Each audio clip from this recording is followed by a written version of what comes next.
해주시는 하나님 말씀 보겠습니다. 신약성경 누가복음 7장 11절로 17절입니다. 신약성경 100페이지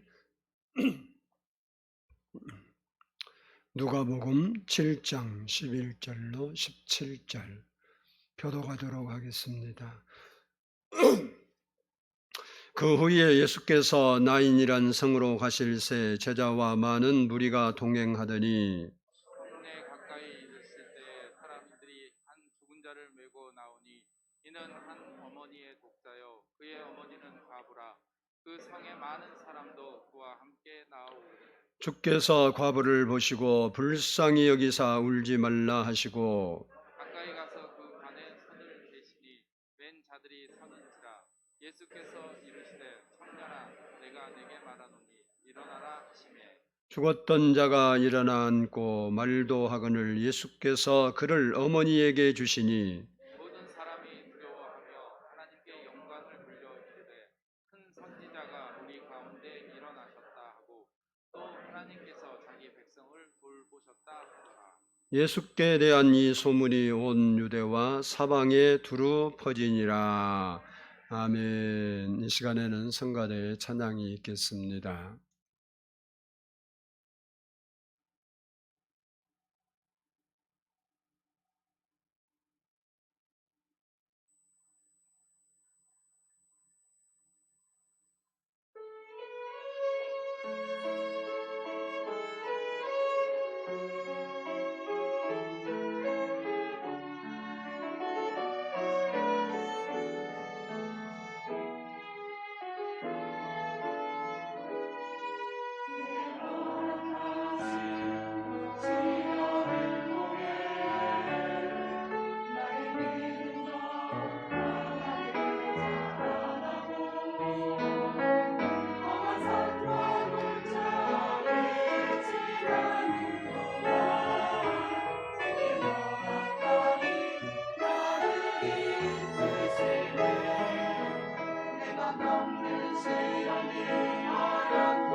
기도드리겠습니다. 감사하신 아버지 하나님, 주의 은혜와 사랑을 감사합니다. 오늘도 저희가 하나님 말씀 듣기 전에 주님 앞에 겸손히 머리 숙여 기도합니다. 주님께서 우리의 마음을 여시고 하나님의 말씀이 우리 마음에 양식이 되어서 우리 속사람이 강건해질 수 있는 시간이 되게 해주시고 하나님을 만나는 시간이 되게 해주시고 하나님의 은혜 속에 머무는 저희들 되도록 성령 하나님께서 우리 마음과 생각을 주관해 주시옵소서. 주님께서 이 한 시간을 복되게 하시고 주님께 영광이 되게 해 주옵소서. 감사드리옵고 예수 그리스도의 이름으로 기도드리옵나이다. 아멘. 할렐루야. 우리 옆 사람과 한번 인사합니다. 사랑하고 축복합니다. 사람은 세상에 태어나 살아가면서 여러 가지 문제를 만납니다. 그리고 그 문제 하나하나를 풀어가면서 살아가게 됩니다. 그것이 인생일 것 같습니다. 코로나와 같은 문제도 처음 시작될 때는 전 인류 모든 사람들에게 사망의 공포를 심어주었지만 2년이 흐르는 동안 사람들은 그 문제를 극복하려고 연구하고 힘써서 이제는 백신도 개발되고 치료제도 개발되어서 죽음의 공포에서 벗어났습니다. 뿐만 아니라 지금은 세계 여러 나라에서 마스크를 쓰지 않습니다. 이처럼 우리가 어떤 문제들을 만나고 그런 문제들을 나름 하나하나 풀어가면서 살아가는 것이 우리의 삶이기도 합니다. 그러나 지금까지 가장 풀기 어렵고 풀리지 않는 문제가 있는데 그것이 죽음입니다.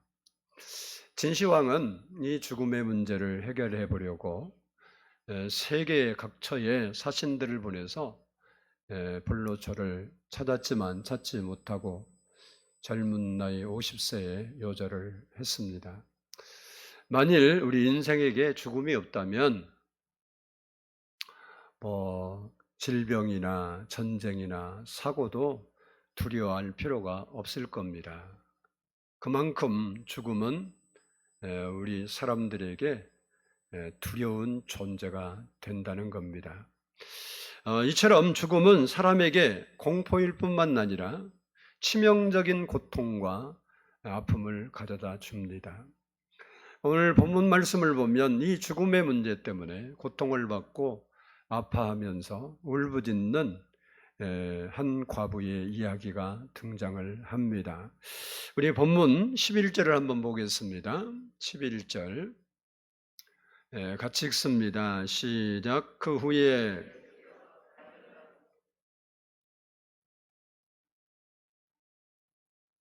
아멘. 그 후에라는 말은 가버나움에서 예수님께서 백부장의 종을 고치신 후에라는 말입니다.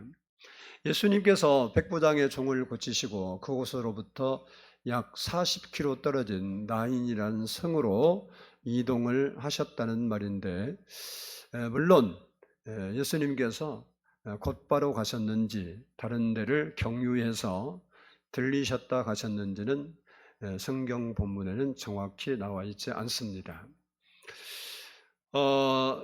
어쨌든 예수님이 이동을 하신 거예요. 이 나인성이라는 나인이라는 말은 기쁨, 즐거움이라는 뜻을 가진 성입니다.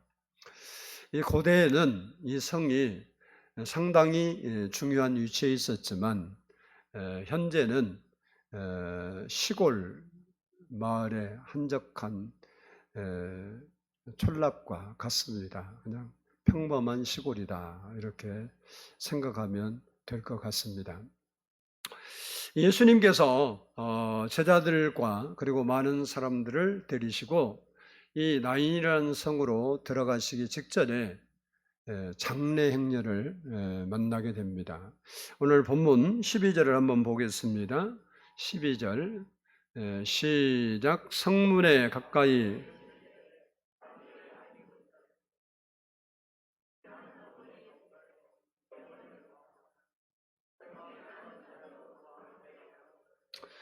예수님께서 많은 사람들을 거느리고 성 안으로 들어가기 직전에 그 성 안에서도 많은 사람들이 한 과부의 죽은 아들의 시체를 메고 장례를 치르기 위해서 성 밖으로 나오셨다는 겁니다. 우리는 이 본문에서 두 가지 행렬을 볼 수가 있습니다. 먼저는 한번 따라서 합시다. 사망의 행렬. 이 사망의 행렬은 기쁨과 즐거움이라는 의미를 가진 성 안에서 성 밖으로 나오는 행렬이었습니다. 이 행렬은, 이 사망의 행렬은 죄와 죽음의 문제를 해결할 수 없는 행렬입니다. 그래서 그들에게는 슬픔과 아픔과 그리고 안타까움과 절망이 있었습니다. 본문의 한 과부의 아들의 죽음은 그 성의 많은 사람들에게 안타까움을 안겨주었습니다. 그 이유는 이 죽은 아들이 독자였고 그것도 청년이었고 이 과부의 전부였습니다. 희망이었고 미래였습니다. 이 아들이 죽음으로 인해서 이 여인은 모든 것을 상실하게 되었고 희망이 사라져버리고 그리고 살아가야 할 이유를 잃어버리게 된 겁니다. 그래서 이 여인은 절망할 수밖에 없었고 울부짖을 수밖에 없었던 겁니다. 그런데 생명의 행렬인 예수님을 만나서 이 사망의 행렬이 생명의 행렬, 기쁨의 행렬로 바뀌게 되는 겁니다. 이 두 번째 행렬이 따라서 한번 합니다. 생명의 행렬. 기쁨과 즐거움을 상징한 성으로 들어가려고 했던 이 행렬은 예수님이 함께한 생명의 행렬이었습니다. 그 이유는 예수님은 죄와 죽음의 문제를 해결하시는 분이시기 때문에 그렇습니다. 요한복음 11장 25절로 26절을 보면 예수께서 이르시되 나는 부활이요 생명이니 나를 믿는 자는 죽어도 살겠고 무릇 살아서 나를 믿는 자는 영원히 죽지 아니하리니 이것을 내가 믿느냐라고 하셨습니다. 누구든지 예수를 믿으면 사망의 행렬에서 생명의 행렬로 옮겨집니다. 그리고 누구든지 오늘 본문의 과부처럼 예수를 만나면 슬픔이 변해서 기쁨이 되고 절망이 변해서 소망이 되는 것입니다. 오늘 우리도 슬픔과 아픔과 절망이 우리 안에 있고 그런 것에 사로잡혀 있다면 이 예배의 시간에 예수님을 만나야 합니다. 그래야 우리의 슬픔이 변해서 기쁨이 되고 아픔이 변해서 감사가 되고 절망이 변해서 소망이 될 수 있는 겁니다. 오늘 본문은 우리에게 예수님은 인생의 모든 문제를 해결하시는 분이시다. 이 사실을 우리에게 가르쳐주고 있는 겁니다. 영화로도 제작되었던 커바디스라는 소설을 쓴 폴란드의 생키에비치는 원래 예수 믿는 사람들을 한심하게 생각했던 사람입니다. 그래서 이 어리석은 사람들, 이 한심한 사람들을 깨우쳐줘야 되겠다라는 생각 때문에 성경의 허구성을 증명하려고 성경을 연구하기 시작했어요. 뭐 예수 믿으려고 우리는 예수를 잘 믿어보겠다고 성경 읽는데 그게 아니라 성경은 이건 가짜고 거짓말이다. 이 허구성을 내가 반드시 증명을 해서 어리석음을 깨우쳐줘야겠다.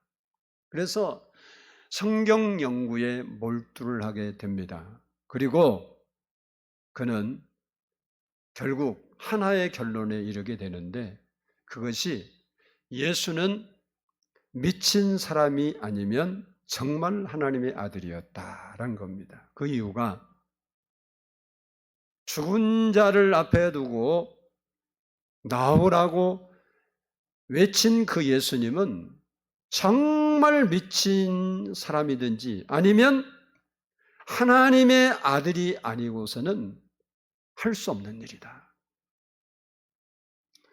아무리 믿음이 좋은 사람도 죽은 사람을 앞에 놓고 살아나라고 기도하기 어렵습니다.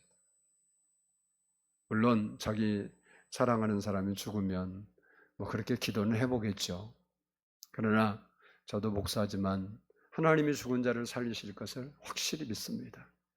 그렇다고 해서 장례식 가서 관 앞에 놓고 내가 예수의 이름으로 명하노니 일어나라 이렇게 절대 안 해요. 왜 그럴까요? 하나님이 살릴 뜻이 있는지 없는지도 모르고 내가 괜히 해봐야 망신만 당하잖아요. 물론 하나님이 나한테 해라 그러면 하겠지만 예수님이 하나님의 아들이 아니라면 절대 할 수 없다. 그 결론에 도달해서 그가 성경을 연구하다가 예수님은 살아계신 하나님의 아들이라는 것을 확실히 믿고 주여 어디로 가십니까? 라는 뜻의 커바디스라는 소설을 쓰게 된 겁니다. 우리도 예수님을 믿고 예수님을 인격적으로 만나고 주님과 동행하는 생명의 행렬에 동참해야 되는 거예요. 할렐루야. 이게 너무너무 중요해요. 성경 잠언 14장 12절을 보면 어떤 길은 사람이 보기에 바르나 사람이 볼 때 올바르다는 거예요. 올바라. 그런데 필경은 사망의 길이니라. 그러니까 사람들이 볼 때 야, 저렇게 인생은 살아야 돼. 저희 아버님도 저희 시골에서 사실 때 사람들이 법 없이 산다 그랬어요. 그래서 우리 아버지가 손에 많이 난 게 보증 서서 그랬는데 여러분은 절대 보증 쓰지 마세요. 이게 다른 사람이 보증 쓰면 안 빌려주는데 우리 아버지가 보증 쓰면 동네에서 다 해줬어요. 그러니까 아쉬우면 우리 아버지한테 보증 써달라고 그러는데 마음이 약해서 또 서주고서 많이 날려먹었어요.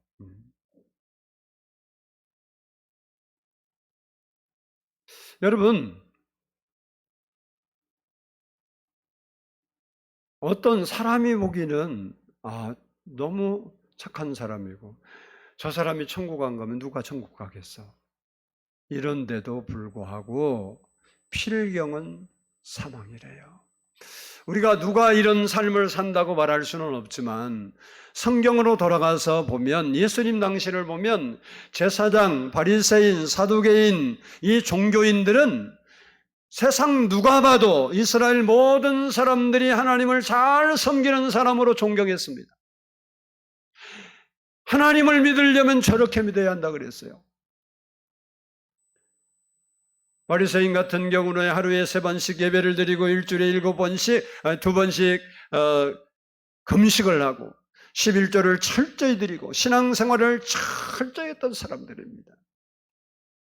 누가 봐도 예수님을 믿으려면 저렇게 믿어야 한다고 모든 사람들이 외치게 신앙생활을 했는데 예수님은 그들을 평가하기를 저들은 천국 가려고 한 사람도 천국문에 서서 못 들어가게 하고 자기도 지옥 들어가는 사람들이다. 바깥 어두운 곳에 던져져 슬피 울며 이를 갈리라. 그렇게 말씀했습니다.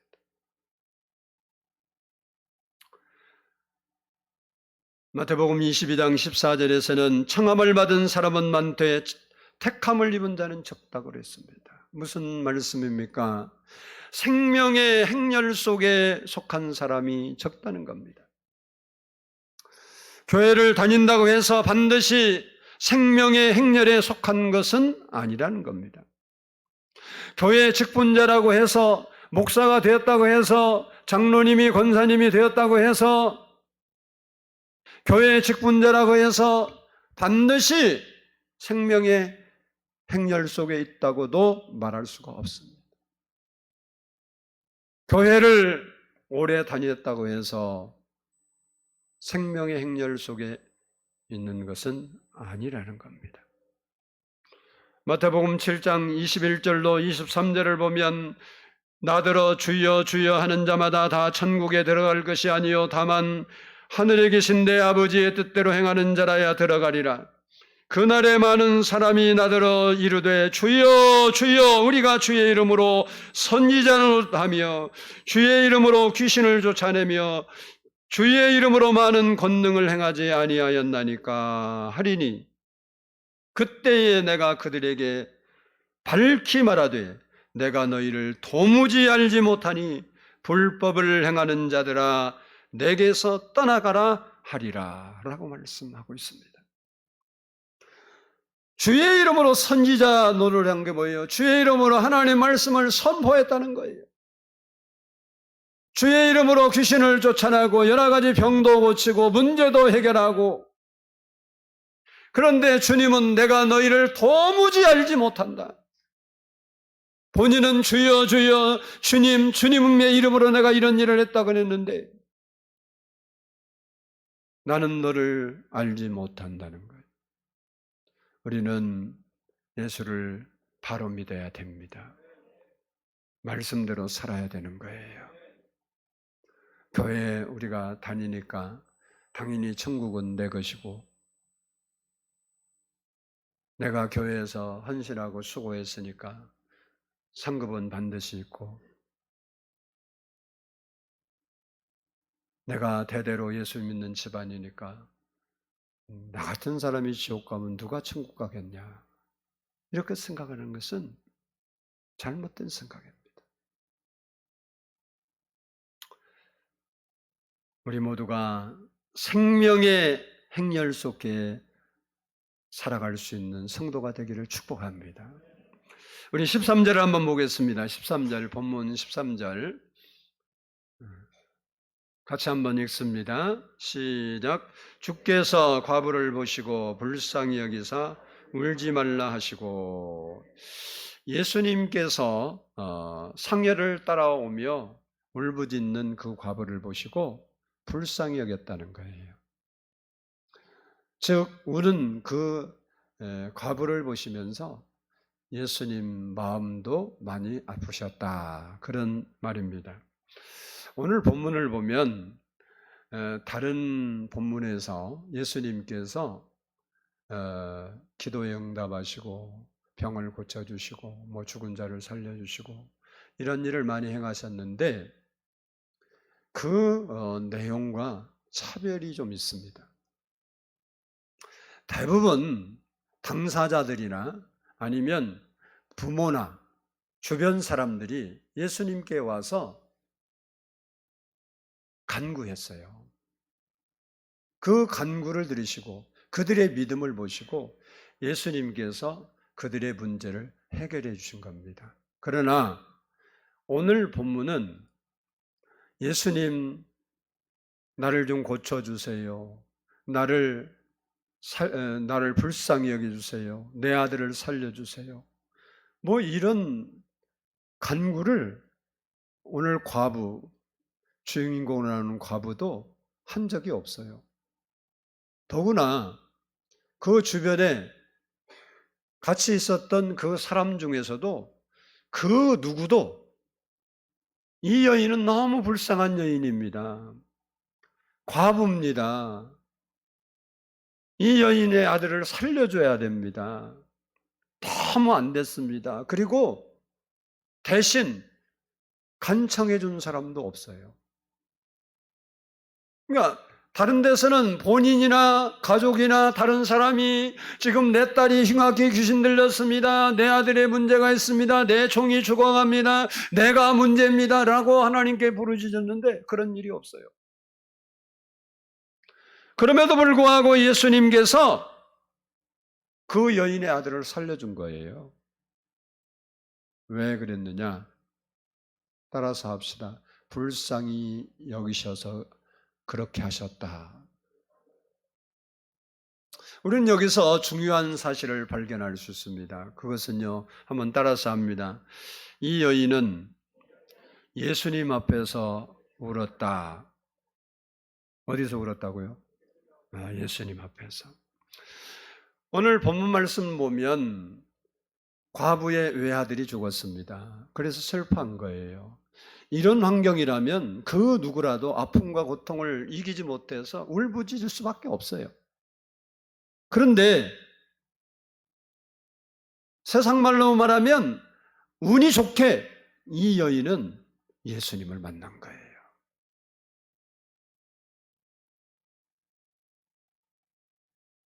여인은 슬퍼서 자기의 환경이 그래서 막 통곡하고 울고 있었는데 마침 그곳에 예수님이 지나가시다가 이 여인의 모습을 봤다는 거예요.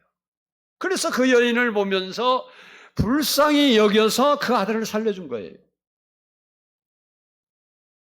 만일 그 여인이 울고 있는 그 현장에 예수님이 계시지 않았다고 한다면 그 여인이 그때 예수님 앞에서 울고 부르짖는 그 통곡보다 1000배, 10,000배를 했어도 그 아들은 절대 살아나지 않습니다. 그러므로 우리가 깨달아야 할 것이 뭐냐? 우리에게 문제가 있으면 예수님 앞에 나와서 예수님 앞에서 울어야 된다는 거예요. 우리의 마음과 생각이 예수님을 향해서 울어야 되는 거지. 슬프다고 운다고 해서 문제가 해결되는 게 아니에요. 이 여인은 예수님 앞에서 울었다는 거예요. 두 번째는 따라서 합시다. 예수님이 불쌍히 여길 만큼 울어야 한다. 예수님께서 여인에게 울지 말라 이렇게 말했는데 여기 울다는 말은요, 크게 울부짖다, 애통하다, 몹시 슬프다는 뜻이에요. 생각해 보면 그는 과부로서 하나밖에 없는 아들에게 소망을 두고 그 아들을 키우는 일에 최선을 다했어요. 오늘날 과부는 살기가 괜찮다고 하는데 당시의 과부는 가난의 상징이에요. 그래서 하나님께서 구약에 보면 고아와 과부를 동일 선상에 놓고 하나님이 말씀하십니다. 이게 고아가 어린 나이가 고아가 된 어린 나이가 어떻게 살겠어요? 혼자 못 살죠. 과부가 그렇게 힘든 삶을 사는 거예요. 근데 그 아들 하나 있기 때문에 그 아들에게 모든 정성 쏟으면서 거기에 희망을 걸고 살았는데 청년까지 이제 좀 내가 삶이 필 것 같다라고 생각할 그 순간에 세상을 떠나버린 거예요. 그러니 하늘이 무너지고 땅이 꺼질 일입니다. 자기의 모든 소망이 다 사라지고 미래가 없어져 버린 거예요. 그러니 얼마나 슬프겠습니까? 이 여인은 목이 터져라 아마 부르짖고 통곡하고 다른 사람이 볼 때 미친 여자처럼 울었을 겁니다. 왜? 더 이상 살아야 할 이유도 없는 절박한 절망 앞에 서 있는 이 여인의 아들을 잃은 그 슬픔이 얼마나 크겠어요. 예수님은 그 모습을 보고 도저히 그냥 지나칠 수가 없었어요. 그것을 한마디로 뭐라고 표현했냐면 불쌍히 여겼다 그런 거예요. 이 불쌍히 여긴다는 말은 그 사람의 형편을 보면서 슬프고 안타까워서 창자가 뒤틀리기까지 슬픔을 느낀다는 말이에요. 이게 마음속 깊이 아픔과 슬픔과 연민을 느낀 거예요. 그래서 예수님은 가던 길을 멈추고 지나가는 상여를 세우고 그 관에 손을 대고 청년아 내가 내게 말하노니 일어나라 그렇게 말씀한 거예요. 만일 이 여인이 아들이 죽기는 죽었는데 오늘 본문처럼 그렇게 슬퍼하지 않았다면, 그렇게 울부짖지 않았다면 예수님이 그 행렬을 보면서 그냥 장례식 가는가 보다 그리고 지나쳐 버렸을 거예요. 우리도 문제가 있으면 예수님이 우리를 불쌍히 여길 만큼 부르짖어야 되는 거예요. 적당히 해서 되는 게 아니에요. 다른 사람들은 나름대로 내가 기도했는데 왜 하나님이 응답 안 하시냐 그래요. 근데 여러분이 그 문제를 놓고 통곡이라도 한번 해봤습니까? 그 풀리지 않는 문제 때문에 밤을 새우면서 한번 통곡하고 울어봤냐고요. 세상 TV의 드라마를 보면 슬픈 장면을 보면 그것이 슬프다고 자기도 모르게 두 눈에 눈물을 주룩주룩 흘리면서 넋 잊고 보고 있잖아요. 그리고 감동을 받아요. 근데 하나님께서 나의 문제를 해결해달라는 자기 문제가 그렇게 절박하고 아픈데도 하나님 앞에 눈물이 안 나온다는 것은 문제가 심각하지 않거나 아니면 하나님에 대한 기대가 없어서 그런 거죠.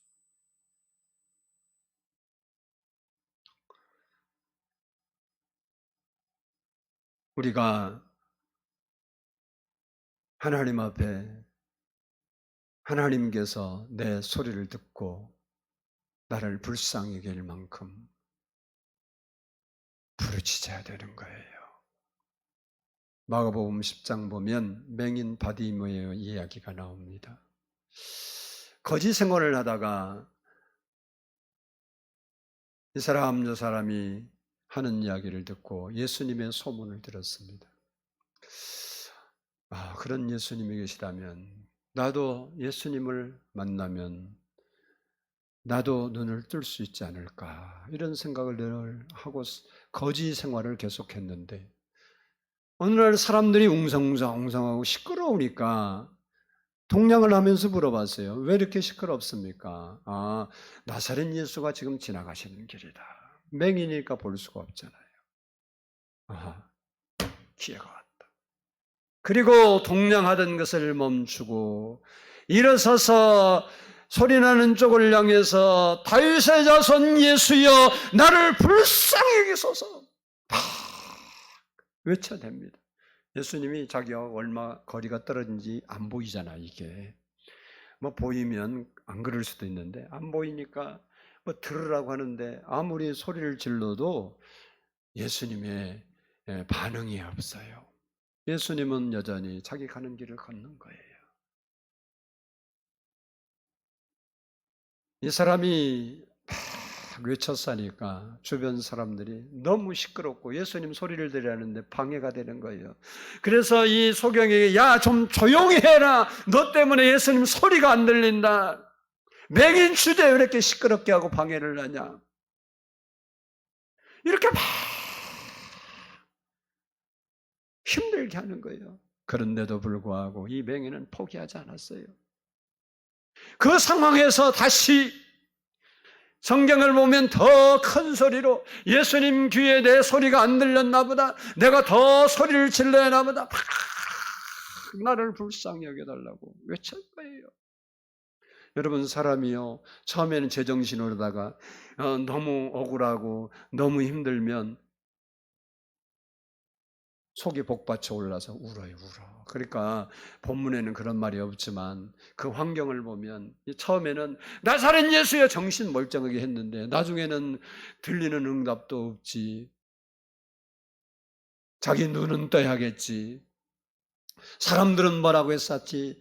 포기할 수는 없지. 그러니 여러분 얼마나 막 복장이 터지겠어. 복장이. 복장 터지니까 그냥 알 속에서 막 울먹인 소리로 나사렛 예수야 나를 불쌍히 여기소. 결국은 예수님께서 가던 발걸음을 멈추고 그 맹인을 불러서 눈을 고쳐주신 거 아닙니까? 우리의 문제가 있습니까? 뭐 문제, 하나님 이것 때문에 문제예요. 그럴 필요도 없어. 그냥 예수님 앞에서 펑펑 울어. 하나님은 우리의 눈물을 귀하게 보시고 주님의 눈물병에 담으신다 그랬어요. 그 말이 뭐예요? 한 방울도 헛되게 흩어지지 않게 한다는 거예요. 문제가 있습니까? 그냥 펑펑 울어보세요. 못 울면요, 하나님을 의지하는 게 아니에요. 눈물이 메마르고 하나님의 은혜를 기대할 수 없는 겁니다. 오늘 본문이 우리에게 주는 중요한 교훈이 뭡니까? 과부를 불쌍하게 여기신 예수님께서 그 과부를 위로하시고 그 아들을 살려주셨다는 거예요. 주님이 다시 말하면 우리를 불쌍히 여기시면 우리를 위로하셔서 우리의 문제를 해결해 주시는 분이라는 거예요. 그래서 우리가 문제를 안고 내 문제이거니 하고 살아가는 것이 잘한 것은 아니에요. 잘한 것은 아니라고. 왜? 주님은 우리에게 말씀했습니다. 수고하고 무거운 짐진 자들아 다 내게로 오라. 내가 너희를 쉬게 하리라. 내 고민과 고통과 아픔과 질병과 문제를 내가 대신 가져가고 내 건 네게 줄게. 그런 얘기. 오늘 예배하는 우리도 예수님께서 불쌍히 여겨주시는 그런 성도들이 되기를 축복합니다. 마지막으로 16절, 17절을 한번 읽어보겠습니다. 16절, 17절 시작. 모든 사람이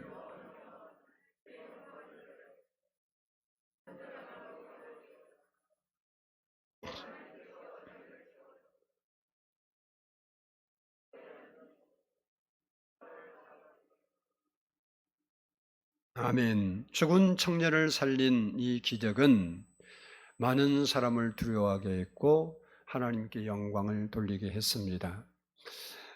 뿐만 아니라 예수님을 큰 선지자로 인정을 했고 하나님께서 자기 백성을 돌보셨다고 감사하게 했습니다. 죽은 자가 살아나는 이 기적으로 인해서 예수님에 대한 소문이 유대와 사방으로 널리 펼쳐나갔습니다.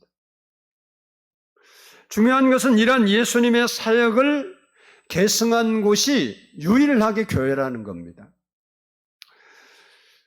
요한복음 14장 12절 말씀을 보면 내가 진실로 진실로 너희에게 이르노니 나를 믿는 자는 내가 하는 일을 그도 할 것이요 또한 그보다 큰 일도 하리니 이는 내가 아버지께로 감이라 라고 말씀하고 있습니다. 예수님께서는 우리를 통해서 사람으로 할 수 없는 일들을 행하시기를 원하신다는 거예요. 예수님이 이 땅에 계셨을 때는 예수님께서 직접 행하셨지만 예수님께서 아버지 나라로 가신 후에는 성령을 보내서 성령님을 통해서 우리를 통해서 이제 사도들과 믿음의 사람들을 통해서 오늘날도 사람이 할 수 없는 일들을 행하심으로 말미암아 하나님을 나타내시고자 한다는 겁니다. 그러므로 우리가 그 주인공이 되어서 우리가 하나님께서 영광 받으실 일들을 많이 행함으로 말미암아 예수님의 소문을 널리 퍼뜨리는 삶을 살아야 된다는 겁니다. 바라기는 본문 과부처럼 불쌍히 여김을 받는 성도가 되어서 하나님의 능력이 여러분의 삶에 나타나므로 그 소문이 퍼져 예수 믿는 사람이 날마다 더하는 축복이 있기를 축복합니다. 오늘 본문 말씀을 생각하면서 우리 세상에서 방황할 때 같이 한번 드리겠습니다.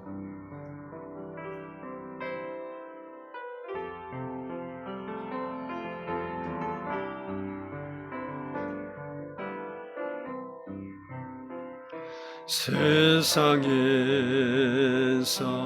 방황할 때 나 주님을 몰랐네. 내 맘대로 거짓하며 온갖 죄를 저질렀네. 예수여, 이 죄인도 용서받을 수 있나요? 벌레만도 못한 내가 용서받을 수 있나요? 새는 사람 찾아와서 나의 친구가 되어도 병든 몸과 상한 마음 위로받지 못해. 예수여, 이 죄인을, 예수여, 이 죄인을 불쌍히 여겨주소서. 불쌍히 여겨주소서. 의지할 것 없는 이모 위로받기 원합니다. 이 죄인의 애통함을 예수께서 들으셨네. 못 잡는 사랑의 손 나를 어루만지셨네. 내 주여, 이 죄인의 다시 눈물 흘립니다. 내 주여, 나 이제는 아무 걱정 없습니다. 내 모든 죄 무거운 짐 이젠 모두 다 벗었네. 우리 주님 예수께서 나와 함께 계신다오. 내 주여, 이 죄인의 무한 감사드립니다. 나의 몸과 영혼 가지 주를 위해. 예수여, 이 죄인을 불쌍히 여겨주소서. 예수여, 이 죄인을 불쌍히 여겨주소서. 의지할 것 없는 이모 이로봐. 예수여, 이 죄인을 불쌍히 여겨주소서. 예수여, 이 죄인을 불쌍히 여겨주소서.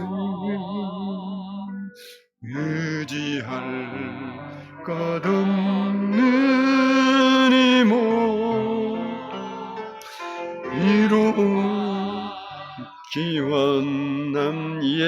내 주여, 내 주여, 이 죄인이 다시 눈물 흘립니다.